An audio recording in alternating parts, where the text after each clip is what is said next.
ఆంధ్రప్రభకు స్వాగతం. మణిపూర్‌లో మళ్ళీ గొడవలు ప్రారంభమైనాయి. అసలు ఈ మణిపూర్ గొడవలకి కారణం ఏంటి? వీటికి సంబంధించి మనం ఇప్పుడు చర్చిద్దాం. మనతో పాటు జూమ్‌లో అందుబాటులో ఉన్నారు ప్రొఫెసర్ శ్రీ మురళీ మనోహర్ గారు. సార్ నమస్కారం అండి. సార్ నమస్తే ఈ చైతన్య గారు.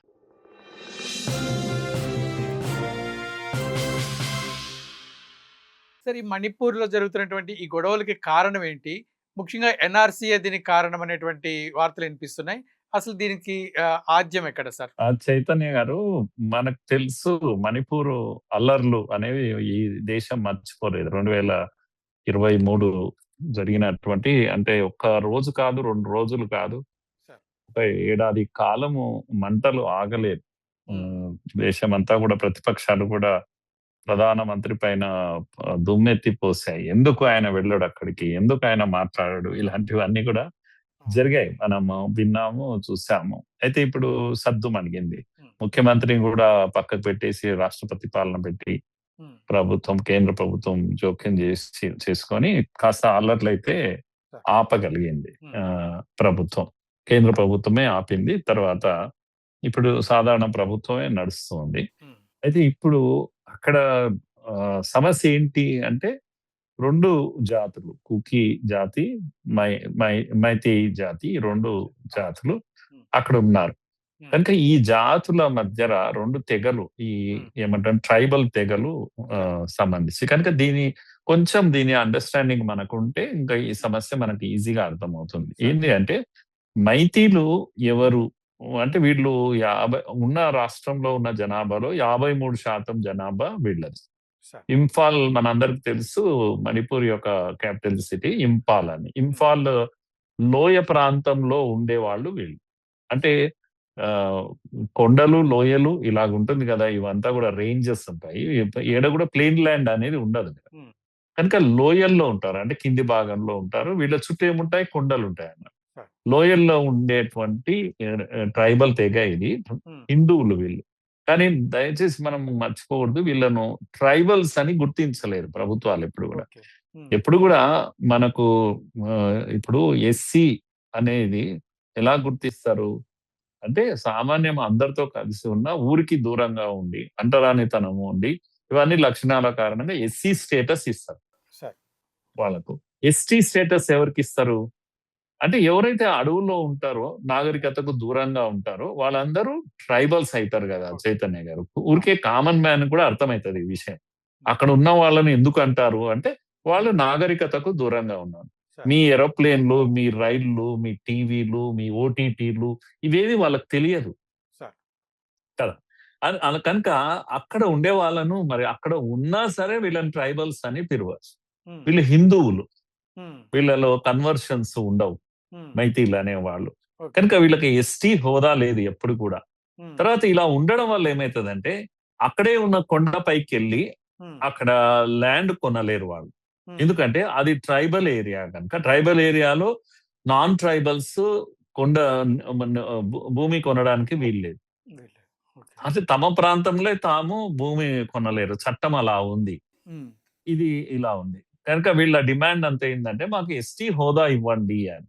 ఓకే. ఇది ఎప్పటినుంచో నడుస్తున్నటువంటి విషయం ఇది. హ్మ్. వీళ్ళు మైతీలు వీళ్ళైతే మరి కుకీ కుకీ జోలు అని అంటారు. లేదా కుకీలు అని అంటారు. సార్. కుకీలు ఎవరు అంటే కొండపైన ఉండేవాళ్ళు. ఓకే. అంటే ఈ మణిపూర్‌లో కొన్ని జిల్లాలున్నాయి. చురా చాంద్‌పూర్ అని, హ్మ్. కాంగ్‌పోక్సి అని ఇలాంటి జిల్లాలన్నీ కొండల పైన ఉంటాయి. హ్మ్. ఆ ఆ జిల్లాలన్నీ కూడా కుకీలుంటారు. ఓకే. లోయలో ఉండే జిల్లాలల్లేమో మైతీలుంటారు. మైథిలి. వీళ్ళంతా మెజారిటీ క్రైస్తవులు వీళ్ళు. హ్మ్. కుకీలందరూ కూడా క్రైస్తవు మెజారిటీ క్రైస్తవులు. క్రైస్తవులు. ఓకే. క్రైస్తవులు గనుక వీళ్ళు ఎస్సీ హోదా పొందారు పొందారు. ఆ! మొదటి నుంచి గూడా. హ్మ్. ఆ! తర్వాత వీళ్ళేమంటారంటే, మేము మీరిక్కడి వాళ్ళు కాదు అని మైతీలంటారు వాళ్ళని. వాళ్ళేమంటారు, మేము ఇక్కడి వాళ్ళమే, మేము భూమి పుత్రులమే అని వాళ్ళు అంటుంటారు. హ్మ్. హ్మ్. వీళ్ళంతా ఎక్కువ మటుకు ఎక్కడి నుంచి వచ్చారంటే మయన్మార్ నుంచి వచ్చారు. అందుకే ఎన్ఆర్‌సీలో హ్మ్. 1951 ఆధారంగా చేసుకొని, బేస్ హ్మ్. ఇయర్‌గా చేసుకొని ఎన్ఆర్‌సీ చేయాలనేది ఒక ప్రపోజల్ ఉంది. దాన్ని వ్యతిరేకిస్తారు వీళ్ళు ఎప్పుడు హ్మ్. గూడా. ఇది చాలా ప్రమాదము. ఎందుకంటే 51లో ఎవడున్నాడో లేదో, మేము ఈ మధ్యలో వచ్చి ఎక్కువ మటుకు ఇక్కడ బార్డర్ క్రాస్ అయ్యి వచ్చింటారు ఇక్కడికి. హ్మ్. వీళ్ళంతా ఈజీ అన్నట్టు మయన్మార్ నుంచి రావడం అనేది చాలా ఈజీ. ఈ కుకీ హ్మ్. జాతి అంతా మయన్మార్‌లో ఉంటుంది. ఓకే. కనుక 2023 హింస తర్వాత ఏదైతే జరిగిందో హ్మ్. వీళ్ళు ఏం డిమాండ్ చేస్తున్నారు అంటే మమ్మల్ని మేము పరిపాలించుకుంటాం. ఒకే హ్మ్. ప్రభుత్వం ఉండొద్దు. మా ప్రభుత్వం వేరే ఉండాలి. హ్మ్. కనుక కోర్ ఇష్యూ ఏందంటే ఈ 2 జాతుల మధ్యలో ఇప్పుడు హ్మ్. ఈ వాళ్ళకు మైతీలకు ఎస్టీ హోదా ఇవ్వొద్దు అని కూడా వీళ్ళు అంటారు. ఓకే. ఇది వీళ్ళ డిమాండ్ అన్నట్టు. హుహు. సో భూమి, తర్వాత గుర్తింపు, వలస ఇవన్నీ 3 కలగలిపినటువంటి సమస్యలు. మైతీలు ఏమంటారంటే మేము లోయలో ఇరుక్కుపోయినాం. హ్మ్. మేము కొండ కోనలకు రాలేము. వస్తే దాడులు చేస్తారు. మాకు రక్షణ లేదు. సో ఇది బేసిక్ సమస్య. సార్. ఆహ్, చ మనం ఆహ్, ఇప్పుడు మనం మాట్లాడుతున్నారు సార్. విషయం ఏంది అంటే హ్మ్. ఆహ్, ఆహ్, ఈ మైతీలు అనేవాళ్ళు ముఖ్యంగా ఇప్పుడున్న సార్. ప్రభుత్వం కూడా హ్మ్. లేపోతే అనేక సంఘాలున్నాయి. అక్కడ ప్రజా సంఘాలు. ఒక సార్. 14 రకాల ప్రజా సంఘాలున్నాయి. సివిల్ హ్మ్. సొసైటీ. వీళ్ళందరూ ఇప్పుడు ఏమంటున్నారంటే, హ్మ్. ఈ జనగణన ఇప్పుడు దేశమంతా జరుగుతుంది గదా! హ్మ్. జ ఈ జనగణనకు ముందే మా దగ్గర ఎన్ఆర్‌సి చేయాలి. ఓకే. ఆ! కనుక ఎన్ఆర్‌సి అనంగానే మనం గుర్తుపెట్టుకోవాలి. సో రెండిటికి తేడా ఏముంటుంది? జనగణనకు, ఎన్ఆర్‌సికి. హ్మ్. జనగణన అంటే ప్రజలు ఎంతమందున్నారు? 1, 2 హ్మ్. తలలు ఎన్ని తలలున్నాయి ఆ తలలు లెక్కేస్తారు. ఇంత అంతే. జనాభా ఉంది అని చెప్తారు. హ్మ్. అంతేగాని సిటిజన్ ఎవరు? భారతీయుడెవడు? అభారతీయుడెవడు? అనేది ఎన్ఆర్‌సీలో రాదు. ఆహ్, ఆ! దీంట్లో జనగణనలో రాదు. జనగణనలో రాదు. ఓకే. హ్మ్. సెన్సెస్‌లో రాదు. అదే సెన్సస్. ఎన్ఆర్‌సిలో ఇదొస్తది. ఓకే. మీరు ఇండియనా? కాదా? అనేది తేలిపోతది. అందుకని ఎన్ఆర్‌సి ముందు జరిపాకనే హ్మ్. మాకు మీరు ఇది చేయాలి. ఏది హ్మ్. సెన్సస్ చేయాలి సెన్సస్. అని వీళ్ళ యొక్క డిమాండ్ ఇప్పుడు. హ్మ్. కనుక ఈ ఈ డిమాండ్ వచ్చేసరికి గొడవలయితున్నాయి మళ్ళా ఇప్పుడు. హ్మ్. హ్మ్. ఇంకా మైతీలంతా కూడా ఇప్పుడు స్కూల్స్, కాలేజీలు బంద్ చేశారు. మొన్న ఎన్ఆర్‌సి కోసము సారీ సెన్సస్ కోసము హ్మ్. ట్రైనింగ్ స్టార్ట్ అయిందక్కడ. ఓకే. ఇది ఇప్పుడు టీచర్‌లకి ఇక్కడ కూడా మన దగ్గర కూడా స్టార్ట్ అయింది గదా! హ్మ్. హ్మ్. ఎస్ఐఆర్ ఇదైతుంది. Census sir. కోసం ట్రైనింగ్ ఆపేశారు ఇప్పుడు ఆడ హ్మ్. ప్రభుత్వం. ఆపేసింది. ఎందుకు అనంటే డిమాండ్ ఏముంది? ఎన్ఆర్‌సి జరిగాకనే మీరు సెన్సస్ జేయాలని. ఓకే. ఇప్పుడేమో సెన్సెస్ దగ్గరకొచ్చినాయి చెయ్యాలని ప్రభుత్వం ఏం చేసింది ట్రైనింగ్ ఇవ్వడానికి పోతే ఆపేశారు. గొడవలు చేశారు. షాపులు ఈ దగ్ధమైపోయాయి. గొడవలు చేసింది కుకీస్. కుకీస్ గొడవ చేస్తున్నారు. ఎందుకు సార్? ఎందుకు జనగణనకు ముందే ఎన్ఆర్‌సీ చేయమని అడుగుతున్నారు? వీళ్ళు మైతీలు అడుగుతున్నారు. జనగణనకు ముందే ఎన్ఆర్‌సి జరగాలని. ఓకే. ఎన్ఆర్‌సి జరిగితే హ్మ్. నిజానిజాలు తేలిపోతాయి. మయన్మార్ ఎవడు, ఇండియన్ ఎవడు అనేది. హ్మ్. వీళ్ళంతా ఎక్కువ కుకీలు ఉన్నారు కదా బయట నుంచి. ఓకే. ఓకే. కనుక జనాభా మార్పిడి ఏదైతే ఉందో హ్మ్. డెమోగ్రఫీ, హ్మ్. డెమోగ్రఫీ అనేది ఆహ్, చే చేంజ్ అయిపోయింది ఇప్పుడు. హ్మ్. యాక్చువల్‌గా మైతీలు జనాభా 53% ఉంటే సార్. ఇప్పుడు ఉల్టా అయిపోయింది. హ్మ్. కనుక మయన్మార్ బ్యాచెస్ చాలా ఎక్కువైపోయినాయి. హ్మ్. వచ్చేసినాయి గనుక మీరు వెంటనే ఆహ్, ఇది చేయాలి. ఎన్ఆర్‌సి జరపాలి అనేది డిమాండ్. అయితే యాక్చువల్‌గా ఆహ్, ప్రభుత్వం కూడా వీరికి అనుకూలంగా ఉంది. హ్మ్. ఈ ఎవరికి ఎన్ఆర్‌సి ముందు జరపాలి అనే దానికి హ్మ్. చాలా అనుకూలంగా ఉంది. మన మధ్యన 48 గంటల స్ట్రైక్ పిలిపిచ్చారు వీళ్ళు. హ్మ్. ఆహ్, పిలిపిచ్చి బంద్ జరిగింది. డీ డీలిమిటేషన్ జరుగుతదిప్పుడు మళ్ళా దీని తర్వాత. జనాభా లెక్కలొచ్చాక ఏమైతది? డీలిమిటేషన్ జరుగుతది. ఓకే. డీలిమిటేషన్ జరిగితే వీళ్ళేమైపోయిండ్రంటే ఈ గొడవలయినప్పుడు కొందరు హ్మ్. క్యాంపులలోకెళ్ళిపోయారు. సార్. ముఖ్యంగా మైతీలు చాలా దెబ్బతిన్నారు. హ్మ్. హిందువులు. క్యాంపులలో దూరంగా ఎక్కడెక్కడికో ఎళ్ళిపోయారు. వాళ్ళంతా హ్మ్. రాకుండా ఇక్కడ జనాభా లెక్కలు జరిగితే గనక జనాభా లెక్కల ఆధారంగానే డీలిమిటేషన్ జరుగుతది. డీలిమిటేషన్. కనుక సంఖ్య పడిపోతే ఏమైతది? మైతీల అసెంబ్లీ సెగ్మెంట్స్ తగ్గిపోతాయి. ఓకే.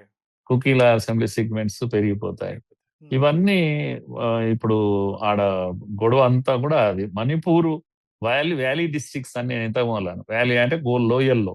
హ్మ్. లోయల్లో జరిగే గొడవ ఎక్కువ పడుతుంది. ఎక్కువ గొడవ జరుగుతుంది. హ్మ్. వాళ్ళేమంటున్నారంటే ఎన్ఆర్‌సి పెట్టండి మాకు. హ్మ్.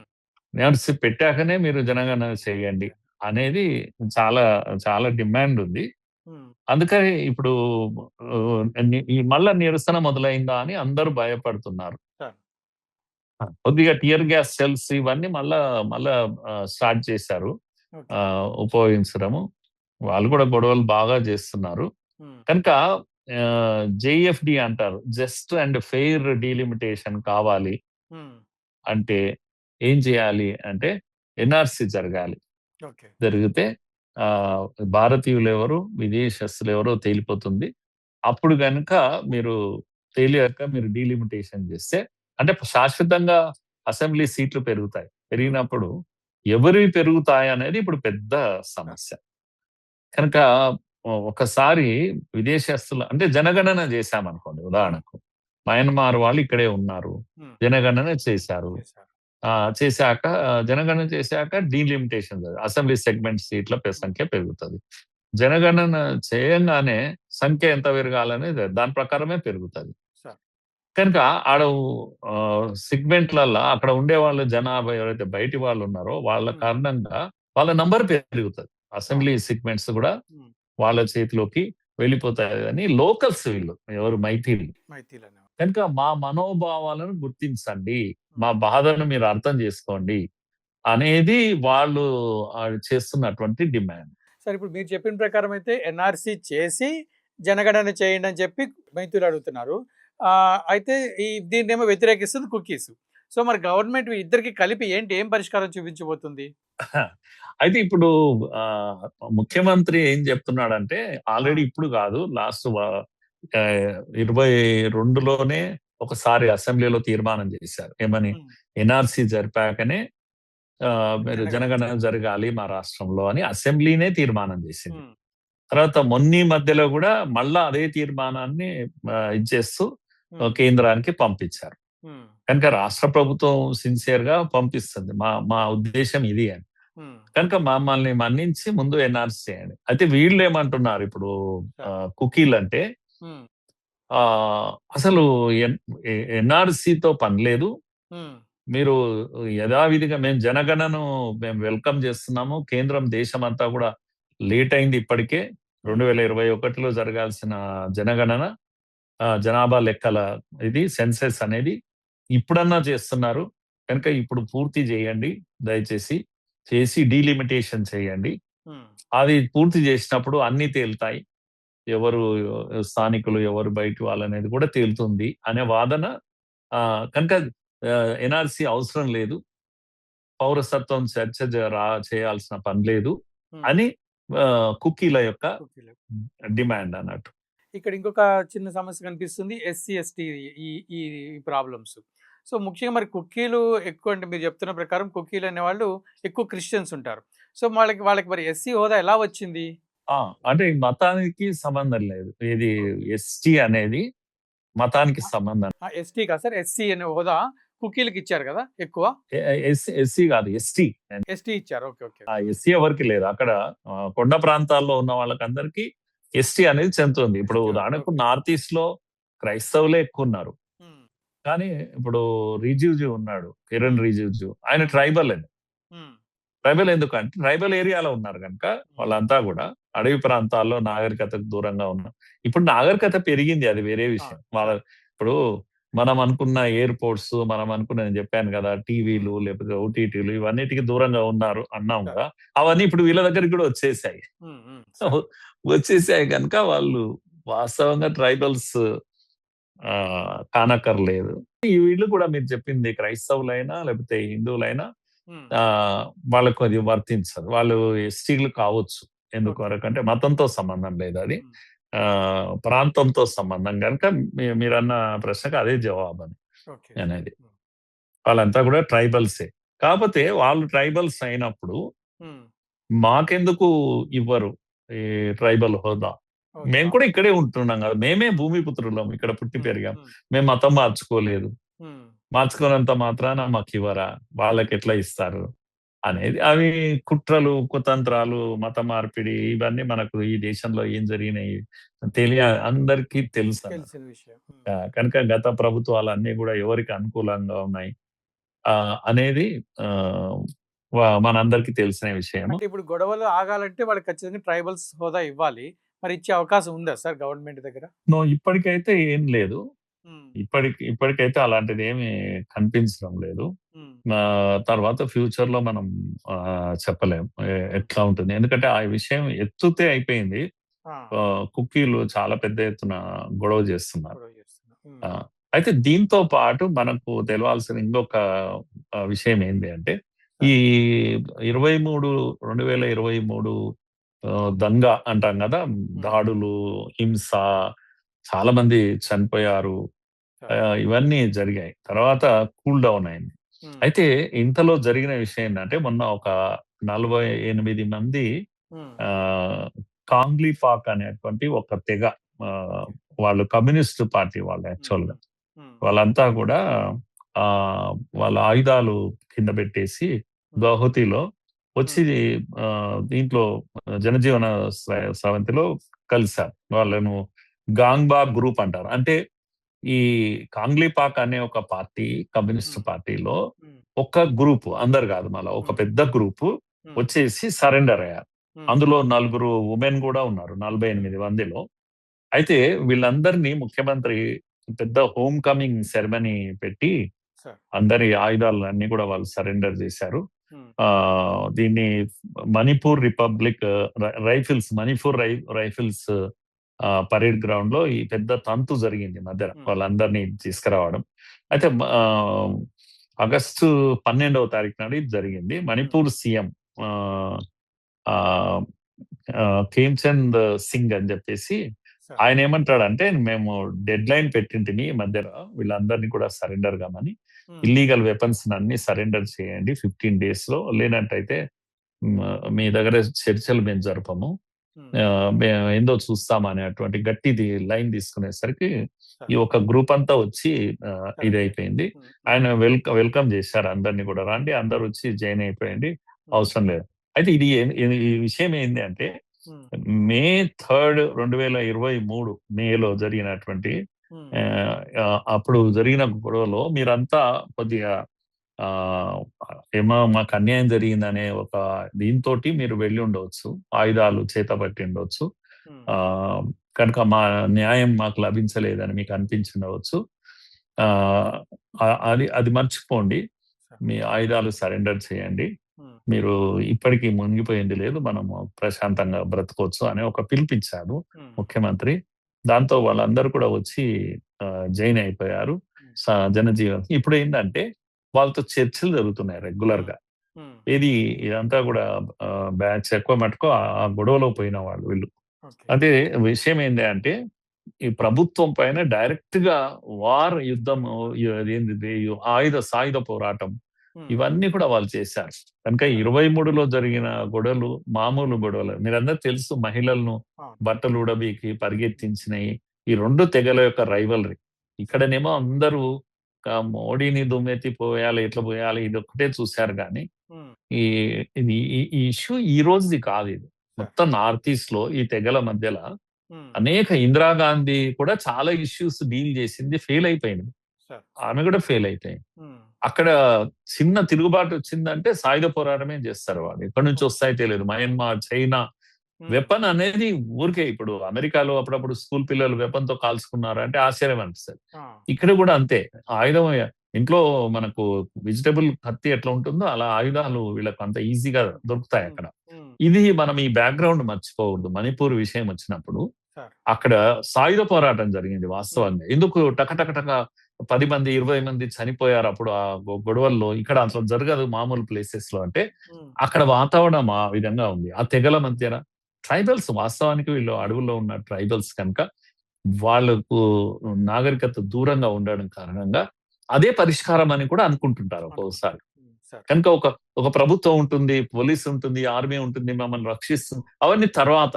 ఉమ్, ముందైతే ఆ తెగర వాళ్ళని కొట్టాలి, వాళ్ళ మహిళలను ఎత్తుకొచ్చుకోవాలి, సార్. వాళ్ళని అవమానం చేయాలి, ఇంకోసారి మన ఉమ్, వైపు చూడకుండా చేయాలి, లెసన్ మేమే టీచ్ చేయాలి. ఇలాంటి ఒక అటిట్యూడ్ ఈ అటవీ ప్రాంతాల్లో ఉండే వాళ్ళకు చాలా మందికి ఇది ఉంటుంది. ఇది మనం అర్థం చేసుకోవాలి. ఉమ్, ఇంకా ఫెయిల్ అయింది, పాస్ అయింది, ఫెయిల్ అయింది, పాస్ అయింది, కేంద్రం ఫెయిల్, ఇలాంటివి చాలా మటుకు చర్చ చేస్తారు. సార్. ఆ, ఆ, కనుక నేనేమంటున్నా అంటే, నక్సలిజం కూడా అట్లా. అంటే ఉమ్, మరి ప్రభుత్వం పాస్ అయిందా, ఫెయిల్ అయిందా, ఈ రోజు దేశానికి అందరికీ తెలుసు.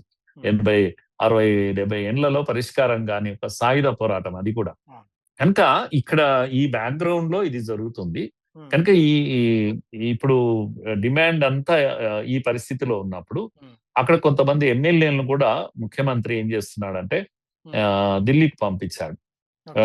వెళ్ళి కేంద్రంతో చర్చలు చేయడానికి. ఉమ్, ఎలా అయితే మాకు ఈ ఎన్ఆర్సి జరపవచ్చు అని. ఉమ్, అయితే ఈ కుకీలంతా ఏమంటున్నారంటే ఎన్ఆర్సి అనేది ప్రత్యేకంగా ఒక రాష్ట్రం కోసం, ప్రత్యేకంగా ఒకరి డిమాండ్ కోసం చేసేది కాదు. ఇది ఉమ్, కేంద్రం అధీనంలో ఉంటుంది. కేంద్రమే నిర్ణయం చేయాల్సి ఉంది. దేశమంతా ఒకే పద్ధతిలో చేయాల్సి ఉంటుంది అని వాళ్ళు మాట్లాడుతున్నారు. వాళ్ళు అంటే కుకీలు చాలా ఆశావాదులుగా ఉన్నారు. ఇది అయ్యేది కాదు, పోయేది కాదు అనేటువంటి దీంట్లో ఉన్నారు. కానీ మైతీలు చాలా కోపంగా ఉన్నారు. మేము ఈడ బ్రతికి ఉండాలంటే మేము మాకు జరగాల్సింది ఏంటంటే ఈ విదేశీ మూకలు మయన్మార్ నుంచి వచ్చిన అందరూ కూడా ఇప్పుడు ఈ అడవుల్లో వచ్చి దాచుకున్నారు. వాళ్ళు ఉమ్, ఒక సమయం కొరకు ఎదురు చూస్తున్నారు అందరూ. కనుక వీళ్ళందరినీ ఇక్కడ నుంచి తొలగించేసేయాలి. స్థానికులు ఎవరైనా సరే, కుకీలైనా మైతీలైనా స్థానికులే ఉండాలి ఇక్కడ అనేది వాళ్ళ న్యాయమైన డిమాండ్. ఉమ్, వాళ్ళది రెండవ డిమాండ్ ఏదైతే ఉందో అది అలాగే పెట్టారు. ఇది మమ్మల్ని కూడా ట్రైబల్స్ గా గుర్తించాలి అని. ఉమ్, ఎందుకనంటే తమ దగ్గర ఉన్న దగ్గరనే ఉండి కూడా వాళ్ళు నాన్ లోకల్స్ లా అయిపోయారు. అక్కడ చుట్టుపక్కల భూమి కొనలేరు, ఇది కొనలేరు. ఇది వాళ్ళను పీడిస్తున్నటువంటి సమస్య.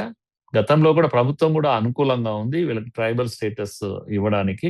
కొద్దిగా ఈ గ్రూప్స్, వెపన్ గ్రూప్స్ ఏవైతున్నాయో అవన్నీ సరెండర్ అయ్యాక తప్పకుండా ప్రభుత్వం మైతీలకు న్యాయం చేస్తుంది. అలాగే కుకీలకు కూడా అన్యాయం జరగకుండా, అంటే గొడవలు భవిష్యత్తులో లేకుండా కలిసి ఉంచడానికి గట్టి ప్రయత్నాలు మొదటిసారి జరుగుతున్నాయి స్వాతంత్రం వచ్చినప్పటి నుంచి. లేకపోతే ఎవరికి వాళ్ళు వీళ్ళు గ్రూపులుగా ఉండడం, గొడవ పడడం. ఉమ్. ఇది పరిస్థితి చైతన్య గారు అక్కడ. సార్, చాలా సంతోషం. మీ విలువైనటువంటి సమయాన్ని కేటాయించి ఆంధ్ర ప్రేక్షకులకి మణిపూర్ సంబంధించి చాలా క్లియర్గా విషయం వివరించారు. విన్నారు కదా మురళీ మనోహర్ గారి యొక్క విశ్లేషణ మణిపూర్ పైన. అక్కడ కొంత కనిపిస్తున్నా సరే ఇప్పుడు గవర్నమెంట్ యొక్క చర్యలతోటి ఎలాగైతే మనకి ఇక్కడ నక్సలిజం ఒక స్థాయికి చేరుకుంది, మొత్తం లేని పరిస్థితి వచ్చిందో అదేవిధంగా అక్కడ కొన్ని గ్రూప్స్ని కంట్రోల్ చేయడానికి ప్రయత్నం చేస్తున్నారు. త్వరలోనే అక్కడ ఒక శాంతి వాతావరణం ఏర్పడుతుందని భావిద్దాం. దీనిపై మీ అభిప్రాయాన్ని కూడా కామెంట్ రూపంలో తెలియజేయండి. ఆంధ్రప్రభ సబ్స్క్రైబ్ చేసుకోండి. నమస్కారం.